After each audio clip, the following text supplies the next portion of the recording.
மனிதன் மறுமையிலே பெறப்போகிறதான அந்த முடிவை அவன் இவ்வுலகிலே வாழும்போது அவனே தீர்மானிக்கும்படியான ஒரு அதிகாரத்தை கர்த்தர் அவனுக்கு தந்திருக்கிறார் பாருங்க. அதுதான் சுவிசேஷத்தினுடைய ஆச்சரியமான உண்மை. கர்த்தர் மனிதனுக்கு கொடுத்திருக்கிறதான சுதந்திரம் அது.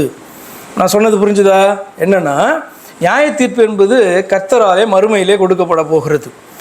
ஆனால் அந்த நியாய தீர்ப்பின் போது அதனுடைய முடிவு இன்னமாய் இருக்கும் என்று சொல்லி ஒரு மனிதன் இந்த உலகத்திலே வாழ்ந்து கொண்டிருக்கும் போதே அவன் பார்த்திங்கன்னா தீர்மானிக்கும்படியான அதிகாரத்தை அவனை சூஸ் பண்ணலாம். இப்படி எடுத்துக்கோங்க, அவனே சூஸ் பண்ணிக்கலாம். எப்படி மறுமையில் நம்ம என்ன பண்ண போகிறோம், நசுக்கப்பட போகிறோமா அப்படின்னா என்னதான் அழிக்கப்பட போகிறோமா நரகத்தில் அப்படின்றத நீங்கள் பூமியிலே வாழும்போது சூஸ் பண்ணலாம் அப்படின்றார் ஆண்டவர். எவ்வளோ அற்புதமான ஒரு காரியம் பாருங்கள்.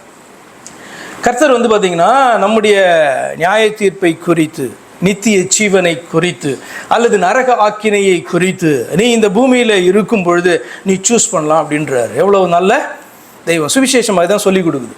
என்ன அப்படின்னு சொன்னால், சுவிசேஷத்தை நீங்கள் ஏற்றுக்கொள்வது என்ன அப்படின்னா, நீங்கள் மறுமையில் நீங்கள் என்னவாக காணப்பட போகிறீர்கள், அழிக்கப்பட போகிறீர்களா அல்லது வாழப்போகிறீர்களா என்பதை நீ இன்னைக்கு தீர்மானி. என்னைக்கு சத்தியத்தை கேட்குறியோ, என்ன சத்தியத்தை? முக்கியமாக தேவன் மனிதனாக வெளிப்பட்டார், இடறதற்கான கல், ரட்சிக்கிறதற்கான கண்மலை.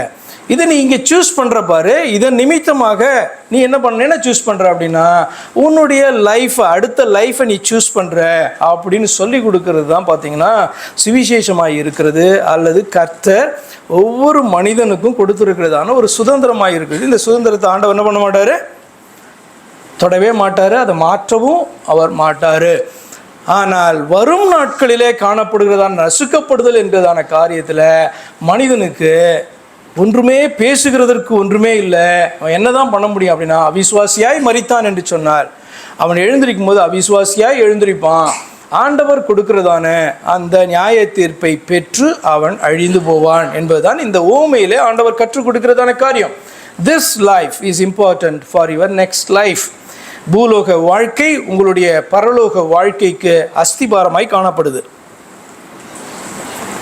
நாம் வாழ்கிறதான இந்த பூலோக வாழ்க்கை பரலோக வாழ்க்கைக்கு அஸ்திபாரமாக அது காணப்படுது. பரலோக வாழ்க்கைக்கு அஸ்திபாரம் வேற எங்கே இருக்குது? நீங்கள் எங்கே இருக்குன்னு நினச்சிட்டீங்க? பரலோக வாழ்க்கைக்கு அஸ்திபாரம் எங்கே இருக்குது? நிறைய பேர் பரலோகத்தில் தான் அஸ்திபாரம் போட்டு அங்கே ஒரு வீடை கட்டிகிட்டு இருக்காரு. கிடையாது. அஸ்திபாரம் இங்கேயே போடப்படுகிறது என்று அர்த்தம். நீங்கள் ஆண்டவரை விசுவாசிக்கிறீங்க பாருங்கள், அதுதான் உங்களுடைய அஸ்திபாரம் என்று சொல்லி அர்த்தம்.